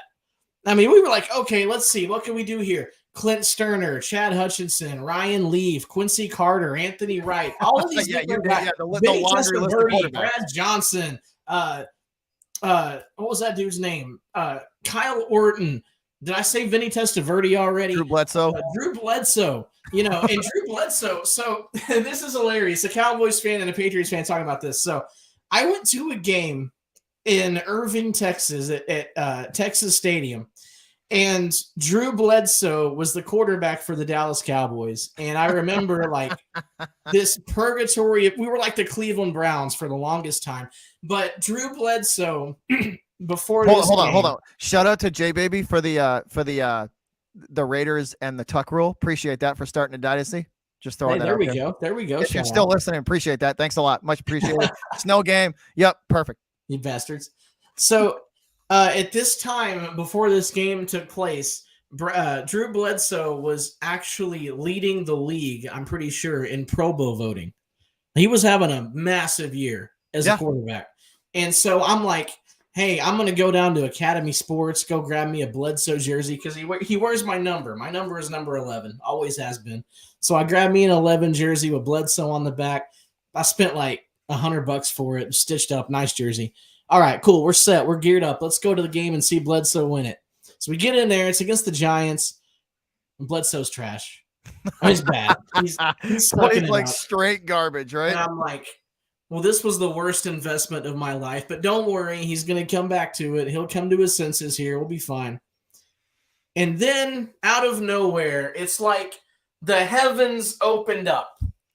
And the pearly gates, the stairways came down from the sky, and there was this man by the name of Antonio Romo that comes in to back up Drew Bledsoe, and the rest is history. There went our quarterback purgatory. It was Romo, and then it was Romo, and then it was Kellen Moore. People forget Kellen Moore was Romo's backup. It wasn't Dak. It was Kellen Moore. It was Kellen. Yeah, it was Kellen. And Kellen Moore loses the job to Dak Prescott, and then becomes Dak Prescott's quarterbacks coach, and then his offensive coordinator. In what universe that works? Don't ask me. I don't know. So let me ask to go back to the Cowboys real quick. Let's. Dak is a 4th round pick. 4th round pick. For what he's accomplished for being a 4th round quarterback, I think you're pretty much seeing the ceiling. Like, that's pretty fucking good for a 4th round quarterback, and what he's accomplished and what he is. That's pretty good, dude. Like that, you can't ask much more out of him from a 4th round quarterback. Did you ever think he was going to be like? I think he's far exceeded expectations of him. Oh yeah, I agree. And when I saw that draft pick, so it ended up being Jerry did not want him. Jerry wanted Paxton Lynch, and Paxton Lynch, of course, goes to the Broncos. I remember Paxton. He went to the Broncos. Yeah, he goes there for like 2 days, and today you can find Paxton Lynch in the XFL, I believe. Yes, he is throwing footballs in the XFL. So, yeah, I would say that was a steal for the time. But I will also say that, like you said, I'm afraid we have seen the best of Dak Prescott. I just think he's hit his ceiling. That's all I'm saying. I think he has hit his ceiling. But I mean, like, this is what I'm saying. Like, I'm not a Cowboy fan, so I can't speak for them, but like, that's like that expectation. This guy is a 4th round draft pick. For him to win you a Super Bowl would be him far exceeding his draft where he was like, you know what I mean? Yeah. But for a 4th round draft pick, he's pretty freaking good. And that goes back to the whole discussion earlier. You guys went out and said, we're going to go early in the draft and we're going to take Mac Jones from Alabama. We're going to really seriously invest in a quarterback. We haven't done that since Troy Aikman. Yeah. I mean, out of UCLA, Romo was undrafted. I mean, this was a kid out of Eastern Illinois that no one ever heard of, and he just somehow happened to be on. It was like he was a walk-on. I mean, we didn't draft him at all. And then Prescott comes in, 4th round pick, and he's the guy. Like, could you imagine if we actually put a 1st round quarterback or even a 2nd round quarterback behind the offenses we've had? I'm talking Dez. I'm talking T.O. I'm talking like, the 2016 offense was stupid. But, I think we've seen the best of Dak, and I'm think about terrified. This. Think about this. Put Joe Burrow on the Cowboys. That's a wrap, bro. Throw into Dalton before you lost Dalton Schultz, right? But literally throwing to Dalton Schultz, Amari Cooper, CeeDee Lamb, and Michael Gallup. With Zeke in the backfield. With Zeke and Pollard in the backfield. That's a wrap. Dude, it's a wrap. That's a wrap. With the offensive line in front of him. With a solid offensive line in front of him. Like, when we had, this is how my team works. When we had the Great Wall of Dallas, like Travis Frederick, a healthy Tyreek. I remember those years. Yep. Oh yeah. Yep. Our defense was awful. Was trash. We were like the Mike Nolan defense. Like the Mike Nolan, I remember I was on YouTube. I was saying, man, this Mike Nolan defense is actually the worst defense I have ever seen. Now, I didn't say Cowboys defense. I said the worst defense I've ever seen, period. Like from any team. It was so bad. And so Dan Quinn comes in, give him a year, 2 years, and we have top 3. Best defense in the league. Just like that. It's like a light switch. I think Dan Quinn. So let's stay on that for a second. There's just some coaches that don't make good head coaches. And when they realize that, and they realize, hey, I'm going to get top dollar. Maybe it might not be head coach money, but I'm going to get top dollar for being a court. Like Dan Quinn's going to get a massive payday. Yeah. He knows Jerry's going to take care of him. But that's what I mean. Why do you think he stayed? I know my defense right now. He's looking at Dallas's D going, you know what? These fuckers are going to be really good for a really long time. And do I really want to go somewhere with a crap defense and try and rebuild and possibly ruin, like, you know what I mean? Possibly ruin a chance of doing something. You know what I mean? He was smart with that decision. Yeah, Jerry, I'm gonna stay here because guess what? There's a bunch of studs here, and all we got to do is refine it. And there's a brotherhood there. There's a love there between him and because those are his guys. I mean, a lot of those guys we drafted defensively. You can look at our roster, and I can think of top of my head. Let's see, Hooker and Fowler, and we might have 4 players on our entire defense that we did not draft under Dan Quinn. Those are all his guys. But see, like McDaniels realized that he was a good offensive coordinator. So what did he do? He stayed in his lane. Yeah. And got paid rather handsomely in New England for a long time, you know? Quinn's going to do the same thing. You know what? I'm a really good defensive coordinator. Yeah. And you know what? Jerry's paying me a pretty good bag. Mm-hmm. So why would I go and screw that up? Yeah. And that's, like you said, I think PFF came out with a ranking list a month or two ago on every team, and the players ranked the teams based on how good they were to play for. And the Cowboys were 5. And we were in the top 5 as best teams in the league to play for because we have the facilities, the coaches take care of their players, and Jerry takes care of the coaches. So why would Dan Quinn go to any of these other teams that are giving him offers when he's being taken care of? I mean, we're not winning Super Bowls, but players love playing for us and coaches love coaching for us. And to your point earlier, in 2016, the Patriots were first on that list in the Brady days. Yeah. The Patriots were number 1, the best team in the league to play for. Do you know where they're at now? They're at 20. They're like 10. They're at 24. Are they really that far down? 24 on the list by players. But this is what I was talking about. Brady and Bill were the draw. Yeah. It wasn't the weather. It wasn't the nightlife. It wasn't the tax rates here. It wasn't anything else. It was, I want to go play for the greatest coach and the greatest quarterback because we're going to win us a fucking Super Bowl. Yeah. That's why players went there. They would take discounts to go there because guess what? They knew once they signed that 2 or 3 year deal, one of those years, they were coming out with a ring. Oh yeah. That's why they did it. Let me just throw my anti-Kansas City mantra in here for just a second.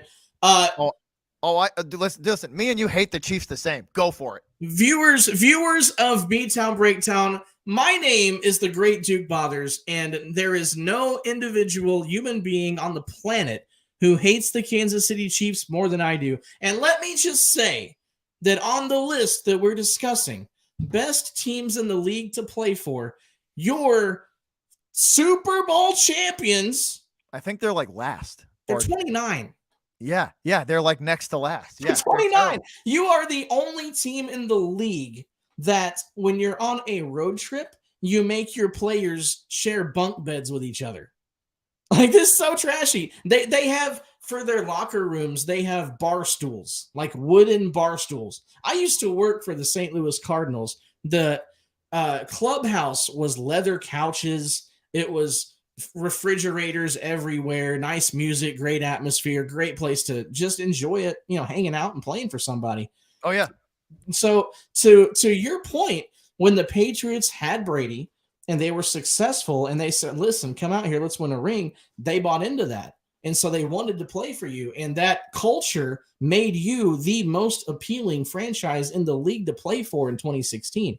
Kansas City just won a ring and they're 29. Yeah. Yeah. That tells you how awful they are. But this is what I'm saying too. Like, people go to these top 5 teams in the league, right? Mm-hmm. Like these teams that they go to these teams where their owners, they care, where the facilities are top notch. Yes. Dallas facilities, top notch, like some of these newer, the newer facilities, like the Raiders facilities, top notch, high tech, top, the facilities are beautiful. That's a draw. Like, look at this. My stadium is beautiful. It's brand new. The facilities, the team, the training team, there's a draw there. There's a draw. Yeah, and there is. And that is the concern, that they don't believe that Hunt is going to do anything to upgrade any of that. So now you see, Orlando Brown. He's like, cool, Cincinnati, what's up? How you doing? You've got Frank Clark, who, by the way, I don't think is signed with anyone yet, but he's out of there. No, you're right. They're leaving. You know what they did? They took advantage of Mahomes and Andy Reid, got their ring, and guess what? Now they're going to get their money. Deuces. Yeah, now they're going to get their money. Now they're going to get their money. Yeah. Great. That's awesome. I've won 1 or 2 Super Bowls. That's fine with me. The championship life is great, but you know what's even better? Green. Yes, and you're way overpaying your quarterbacks. I'm gonna get my bag elsewhere. So congratulations, Dashy. Congratulations, Bengals, and congratulations to the Oklahoma Sooner Orlando Brown. Much love. So let's get in. Dashy asked us a question here. Let's answer this. We'll answer this live, bro. Let's do this. So he said, I get the Browns needed a wide receiver, but trading for Elijah Moore, who is not that great, will help them. Elijah Moore's above average. He's not really, he's above average. Yeah, I would say so. I think the Bengals are just looking for talent at this point. I don't think they care at offensive talent because they've struggled so bad with it. I think any skilled position is where they're going to look. Like they are a ship without a rudder. Seriously, they're a ship without a rudder, and it's just sailing in a random direction. the most. And do we expect anything else from them at all? That's what they've been doing for decades. I mean, well, let's be like we were talking about bad owners, the Haslams, bad owners. They're clueless. I feel bad for Browns fans because the owners, the Haslams, right? Unlike Kraft, unlike Jerry, unlike some of these other top, like this, name any other legendary team, there's a handful that are good owners. They care. The Bengals ownership now is caring. Like Zach, like the coach of the Bengals and Joe Burrow have basically flipped the owners into being like, you guys should care now because guess what? The culture's changed. We want to win. We don't want to just look at it like, nah, we're mid, we're fine. No, that the Joe Burrow and the new coach there, Zach, I forget the guy's name.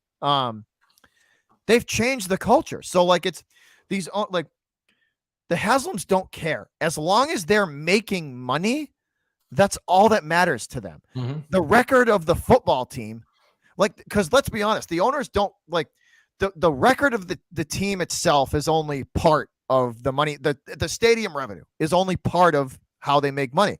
As long as they're selling jerseys and at least filling the stadium halfway, they're making money. Oh yeah. They're making money off parking. They're making money in the stadium. They're Zach Taylor. Thank you. Taylor, yeah.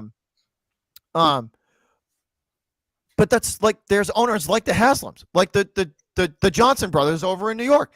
Mm-hmm. They don't care. They know that their fans, they have a fan base, at least, 40% of them, the diehards, the season ticket holders will show up and spend money. So they're going to make money. Certain owners care about winning. Certain owners care about making money. Yep. And I think that's been the case in Cincinnati for a long time, but they're starting to realize, hey, this winning thing's pretty cool. This winning thing, guess what? This winning thing makes a lot more money than just breaking even. Yeah. Why don't we start doing this a little more? This is nice. So you got that. Dashy, the Elijah Moore thing. Elijah Moore as a rookie was pretty good. I think he's middle of the pack. He's not really good, but he's not really bad. Yeah, he's pretty good. He's not great, but he went, I think his rookie year, he scored maybe 5 touchdowns. He scored one. I think it was somewhere. It was like 5 or 8 or something. It was 5 or 7, something like that. He played all year last year and scored 1. So, I mean, there was a decline there. And I think part of that was maybe he doesn't fit their system. Maybe they're still trying to find a quarterback. Aaron Rodgers, where are you? So Elijah Moore saying, hey, while I'm young, get me out of here and let's go play for somebody now. Yeah, let me go play for a team who's actually on the upswing. Yeah. So, we'll see what happens with him. I wish him the best. Put him next to Amari Cooper and see what happens. That might be a little bit scary, but good for him. Again, not great, good, but get him out of the Jets, see what he can do. The Jets is a cesspool right now. They're just a cesspool. Nobody wants to play for them. Let's be honest. Patriot fans should be worried at this point. If Aaron Rodgers goes to the Jets, then it's over. They should be worried. Patriot fans, you should be worried. If Aaron Rodgers goes to the Jets, that is an instant upgrade. That team instantly gets better. And your division becomes one of the best divisions in the league. But that's what I mean. So we lose a key part of our run game, Damian Harris, to the Bills, who all they were missing was a running game. Now they have one. And if Sean McDermott actually is the coach that everybody touts him to be, which I don't believe, I think McDermott's a fucking idiot, but that's just me. Yeah. If McDermott knows if he figures out how to integrate Damian Harris into integrate him into that Buffalo Bills offense that's already dangerous. Mm-hmm. That's going to be a problem. Yeah. That's going to be a problem for the Patriots 6 times a year. That's going to be a huge problem. And you're on point. That's what they've been missing, and they have not been that far away. So now that that's what I mean. Now they actually have a running game, and they have a serviceable offensive line to go with it. Yes. So it's like you should be worried. Yep, you should, because Jalen Waddle and Tyreek Hill, they're dangerous. If they actually get a quarterback Tua's mid, but if they actually do find their way at quarterback somehow, even a blind squirrel finds a nut every once in a while, right? True. But if they ever find a way to get a decent quarterback down in there, the Pats are in trouble. Yeah. That's two of the top 20 receivers in the league. Yep. That you're facing. You know what I mean? Like Tyreek's top 3 easily. I mean, that's dangerous. And again, Waddle and Tyreek Hill are weapons, Everyone named Jones in your secondary is a problem at that point.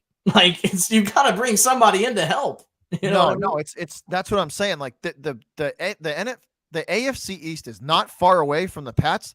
Like the Patriots should be worried if Aaron Rodgers does end up on the Jets and it does go through, that instantly makes them better. And he's not going to make the stupid mistakes that Zach Wilson did. He's not going to do that. He's too smart of a quarterback. It's true. Yeah, and I do think that I joked around a lot about that. I do think that deal goes down. I don't know when. It's kind of depending on what the Packers do. What I think is holding it up? Compensation. What compensation is Green Bay going to get for him? Yeah, makes sense. And that holds up a lot of trades like that. The Brandon Cooks deal was because it's like what am I giving up and what am I getting back? And then they'll argue about that for 2 weeks, 3 weeks. That's why Judy hasn't gone to New England yet. Same reason, compensation. Nobody wants to give up a 2nd-round pick for Judy. No, that's what I mean. The Patriots are considering it. So the compensation holds up a lot of trades. That's pretty typical on, trades, especially players with that magnitude. So you're right.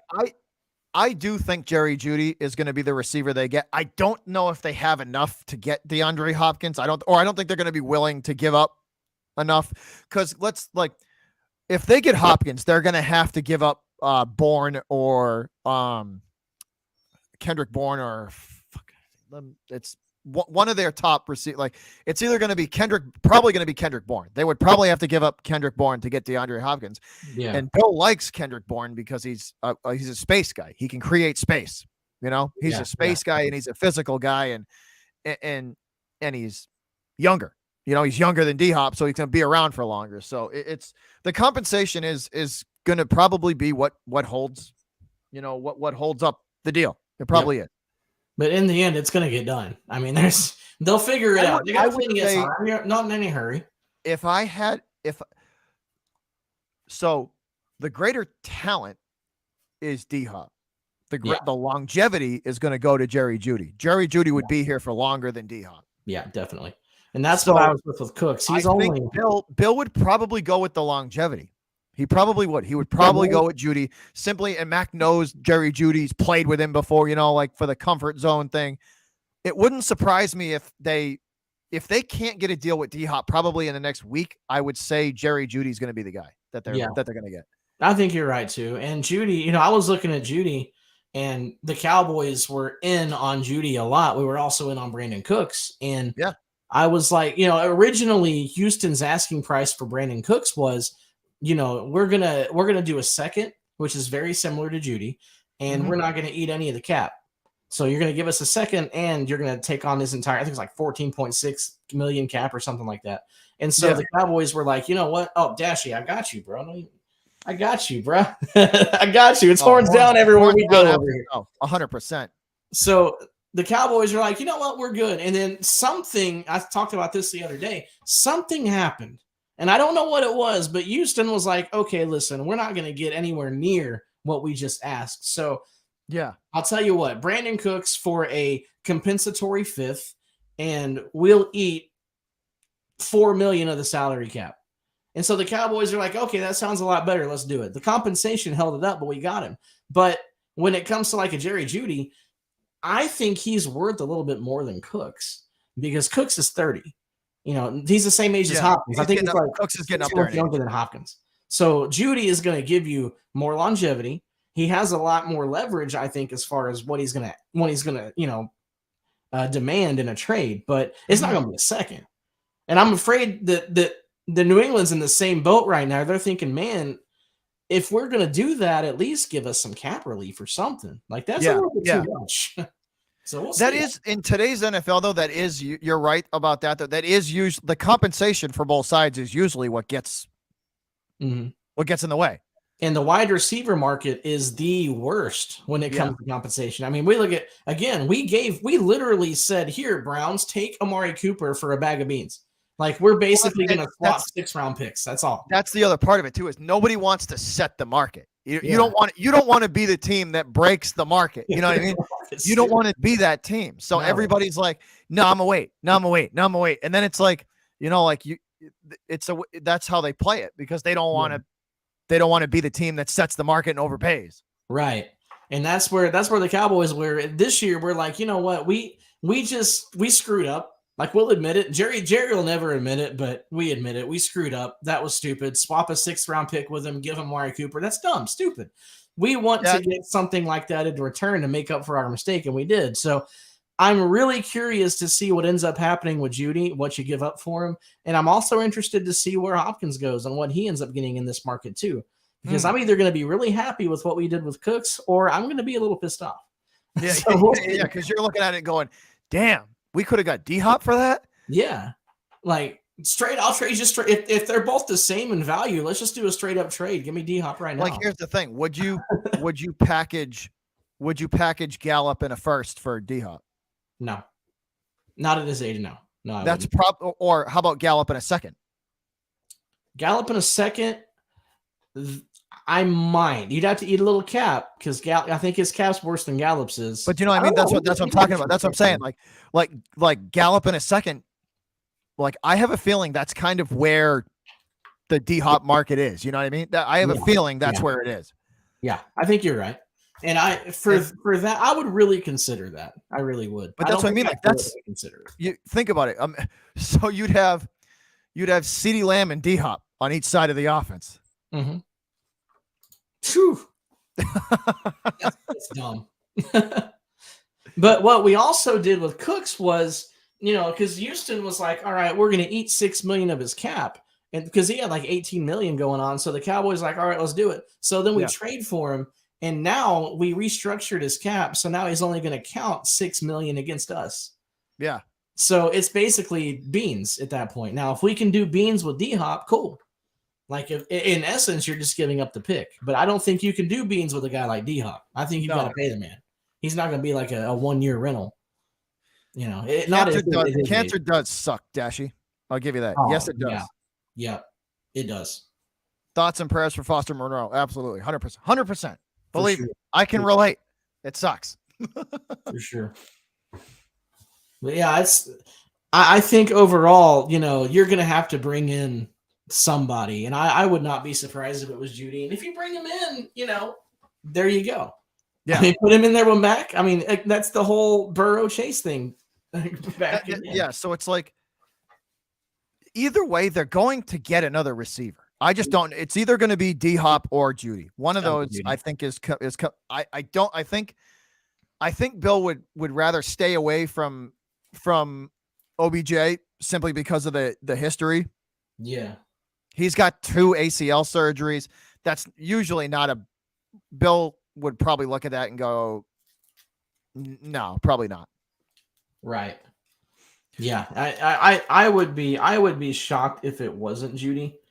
Like at that point, I really think that's who it's going to be, and that'd be good for you. I really think it would be. No, 100%. So Duke, you are a Oklahoma Thunder fan as well, right? Oh yeah, Thunder up, baby. So thoughts on this year on the Thunder? What do you think? The Oklahoma City Thunder going in were ranked as I believe, as far as like projected wins for the upcoming season, I think we were next to last in projected wins. We were not projected to do anything. Yeah. This team. No, they were projected, I think, 15 to 20. Yeah. And that's being generous. We were in tank mode, as they call it. Mm-hmm. So this team loses Chet Holmgren, the number 2 overall pick, before the season starts.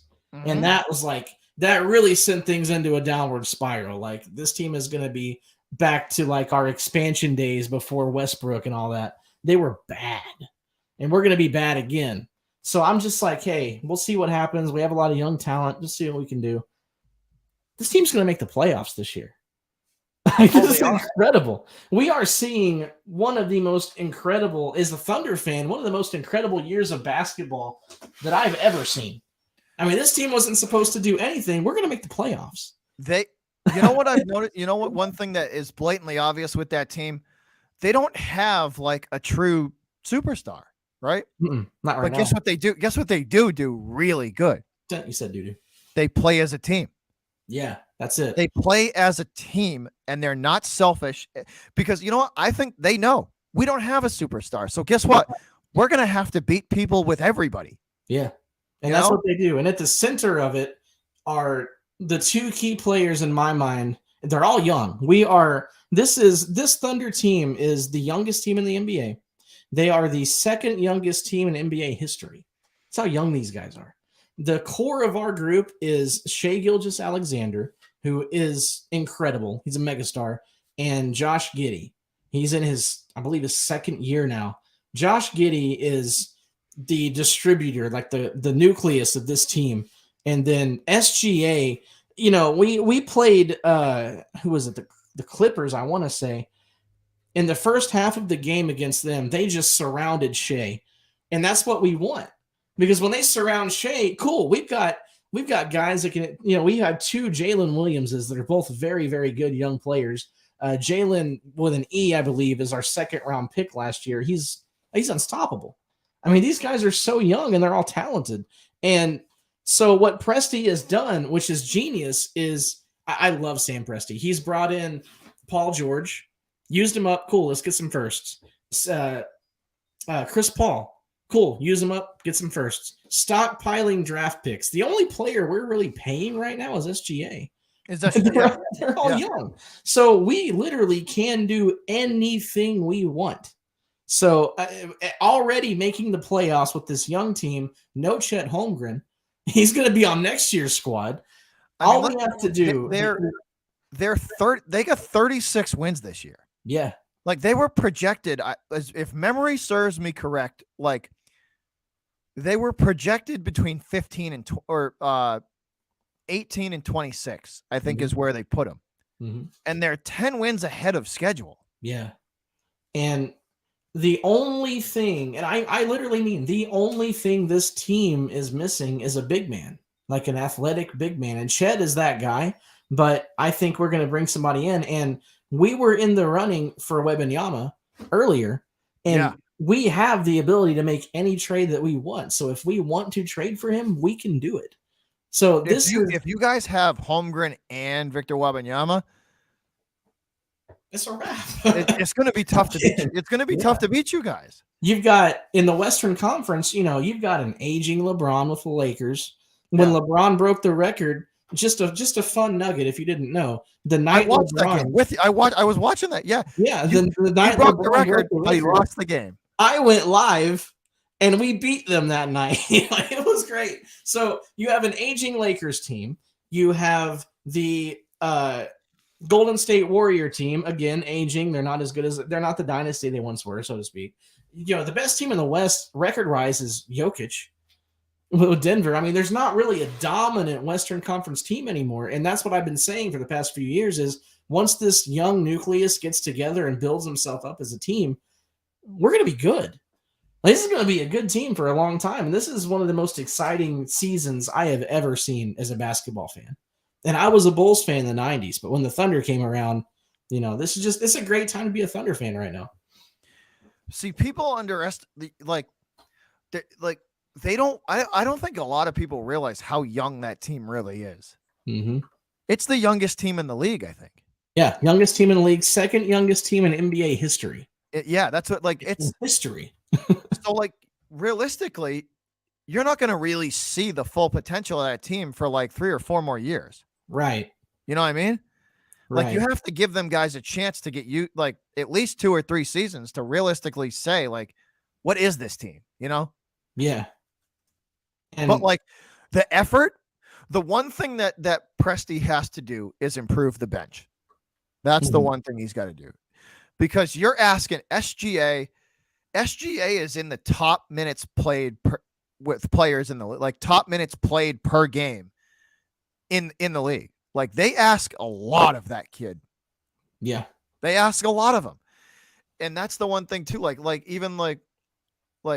They ask a lot of the starters in general. And that's the one thing that that would worry me as a Thunder fan is, okay, let's say we make the playoffs and let's say we beat the team that we get in the play-in with.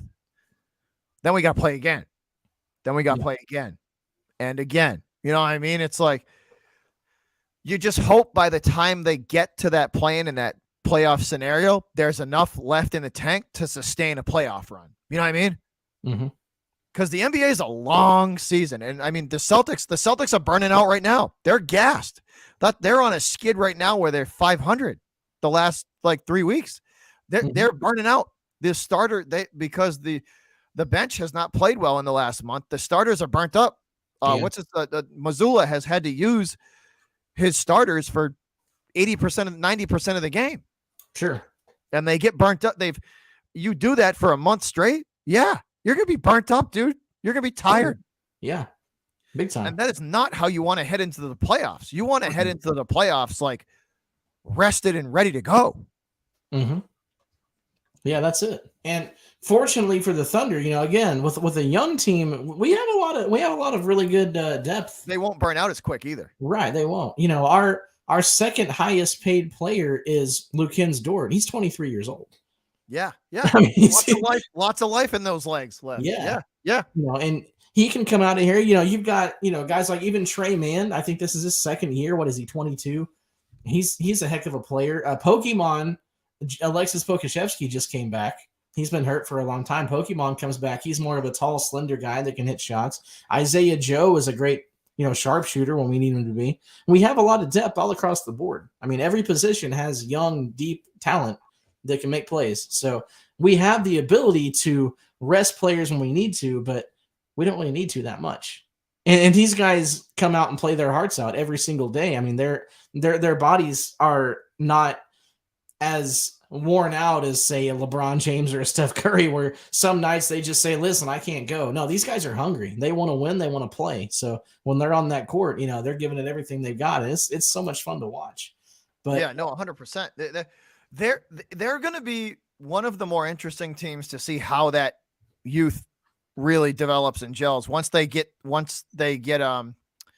if they get Wembanyama in there too, because you have those two big men on the court at the same time. They're going to be tough to play. Yeah, they're going to be tough to play.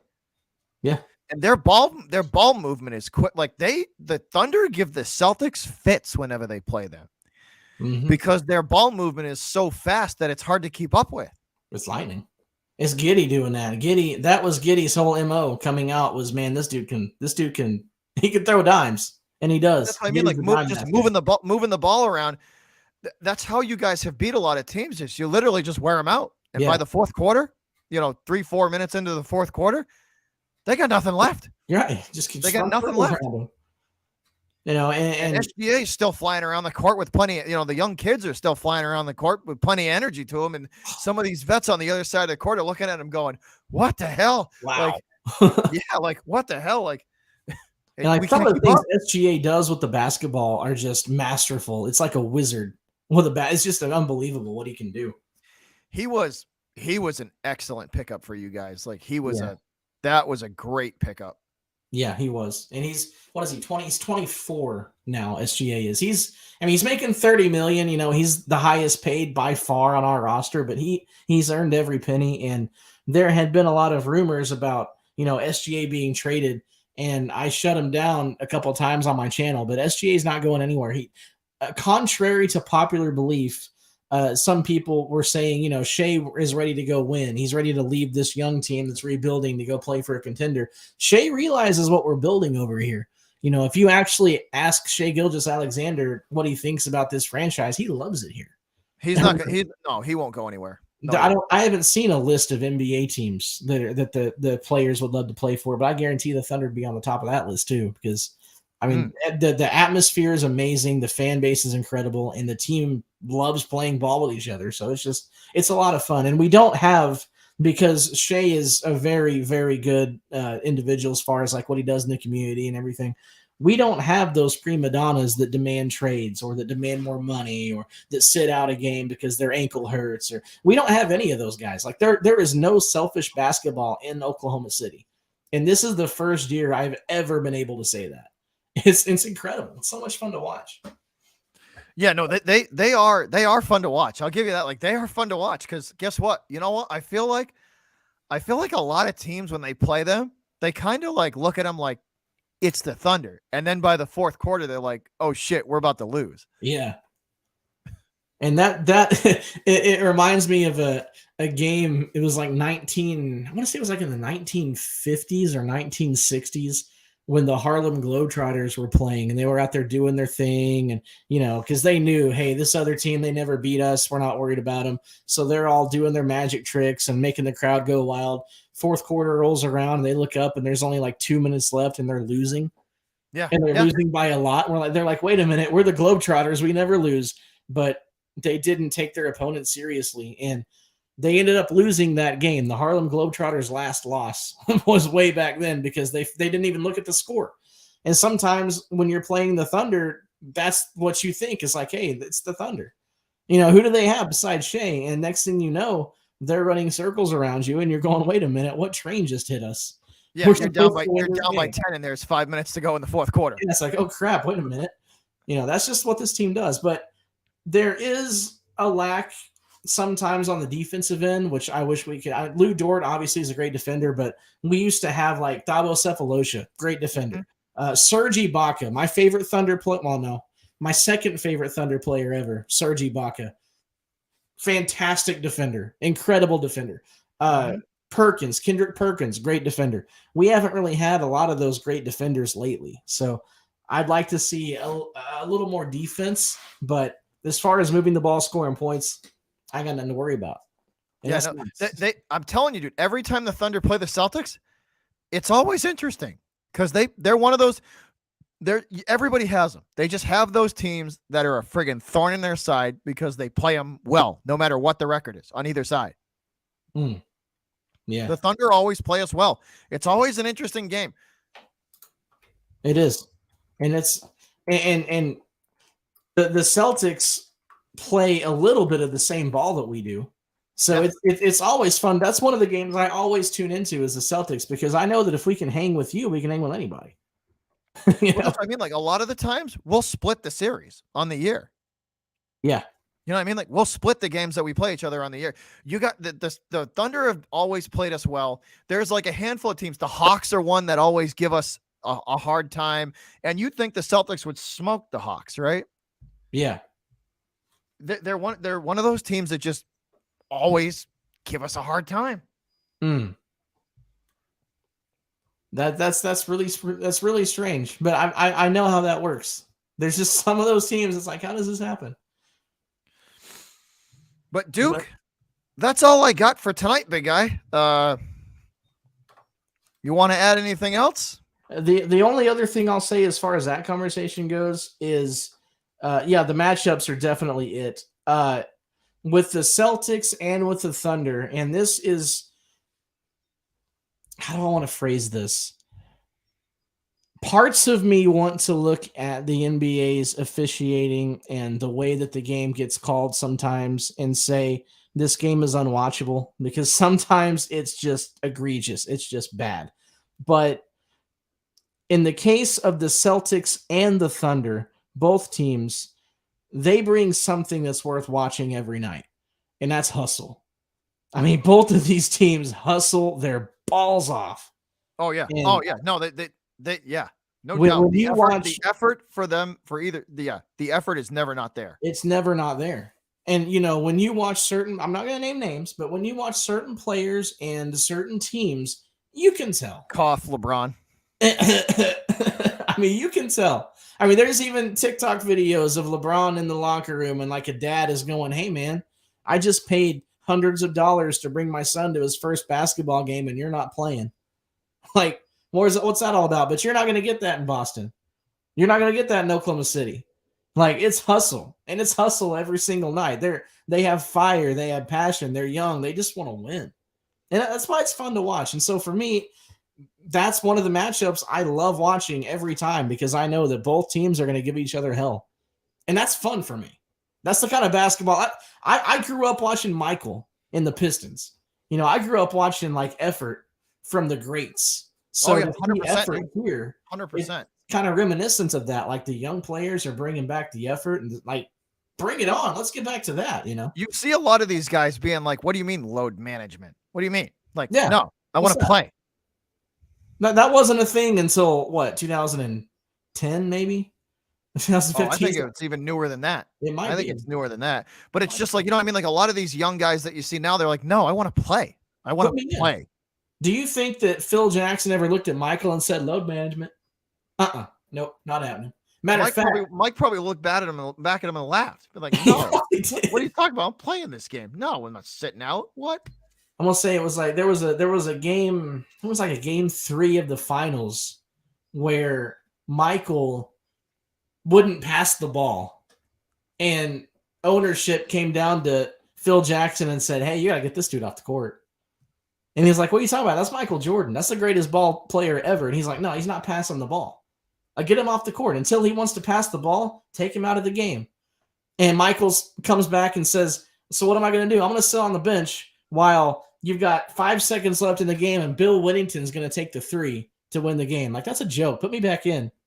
But with a team like Oklahoma City, you don't have anyone not passing the ball and holding the ball too long. And you also don't have like a Bill Whittington to shoot a 3. Like, if SGA says, "I'm going to sit down," then okay, we can put it in the hands of, maybe Giddey can hit a 3. Maybe Isaiah Joe can hit a 3. Maybe Jalen Williams hit a 3. It doesn't matter. We've got somebody. So the game is better in that aspect than it was back then, but you also have the hustle. So with all of that combined, that's why basketball's fun to watch right now. And believe it or not, in a few short weeks, we're going to have baseballs hitting bats again. It's a great time to be alive, man. Yeah, so I'm interested to see how the new rules in baseball are going to go, the pitch clock and all this stuff. Like, I'm interested in it. Yeah, me too. I think it's going to be fun. I think it's needed, but I also think it's going to decide some games.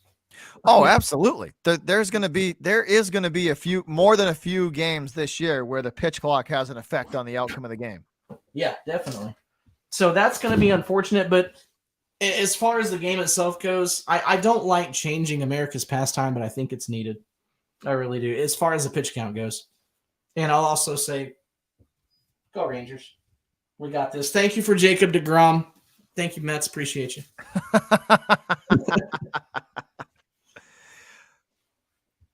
But that's all I got. Yeah, thank you for having me on. I've always since day one wanted to come on here and just represent a little bit on the great channel of Beantown Breakdown. And I want you to know, while I've got you here, I'm going to be real with you. This was not planned, guys. I'm going off script. I'm breaking kayfabe for a minute here. Go for it. I've noticed recently that you've been updating your viewers and your audience, which I'm a part of, so I feel like I have an ability to speak for them a little bit on your status and your ability to stream or not stream. We love you. We are with you 100%. We will continue to support you. You do what you do. And when you're here, we're going to support you. We love you. But you are absolutely in no way, shape, or form ever disappointing any of us. Every time you're live, every time you're behind that camera, when you're calling Bruins games, when you're whatever team you're calling, it's an inspiration for me and it's an inspiration for everybody that watches you. So I just want you to know that, man, we love you. We appreciate you. We're here for you. You do your thing and we got your back. And if you're down with that in the chat, give me a hell yeah. I appreciate it, man. I appreciate it. It's getting better. It's getting better. Yeah, that's what's up. It's getting better, little by little. That's what's up. I appreciate that, my dude. Heck Duke, yeah. let them know where they can find you at, man. You can find me on YouTube /The Great Duke Bothers. I'll just give a shameless plug, which I normally do not do. Yeah, put the link in the chat. I'll do it. So I am doing a lot on my channel at the moment. We're going to be going back to the weekly episodes of Monday Night Mayhem. And this is breaking news that I'm going to break over here because I have not announced this yet. So you're the first people to hear it. Nice. We are going to be rebranding Monday Night Mayhem starting next week. It will no longer be Monday Night Mayhem. We are going to be talking a lot of Cowboys football. So we're going to rebrand it. We're going to change it up. I don't know what it's going to be yet, but we're going to rebrand the whole show. We're going to make it more professional. It's going to be a place where everyone can come hang out, join open panels, talk Cowboys, talk sports, do whatever. But the Great Duke Bothers is the place to be on Monday nights. Still going to be Monday nights. So I'll get the link in chat right now. But that's what I'm going to do. I'll be there. I'll be checking it out. Let's see here. Share. Copy link. There we go. Now let's go back over here and look at this ugly mug on the right. Gotta look at this dude again. Okay, and I'm trying to get back to the video. There it is. Okay. And paste. There you go. Oh, I could have just typed in well, that's the link anyway. I made it more difficult than it should have been, but there it is.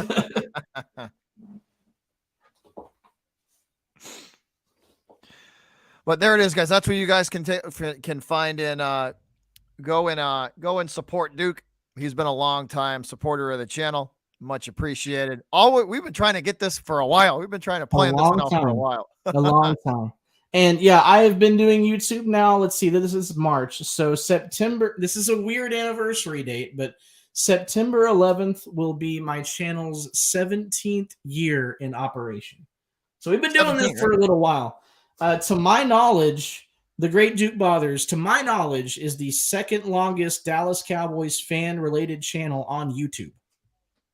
I'm the second longest running Cowboys show on all of YouTube, to my knowledge. The longest would be Shango, who is my inspiration to join. So we've been doing this for a minute. We know what we're doing, and we welcome everybody.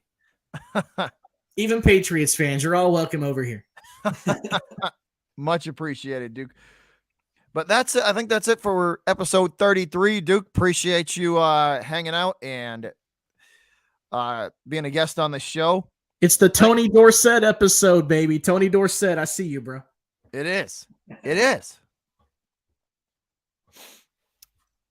But thanks again for tuning in, guys. Much appreciated. We will be live tomorrow for the Bruins and the Canadians. Fuck the Canadians. Throwing that out there. The Canadians are going to lose tomorrow, eh?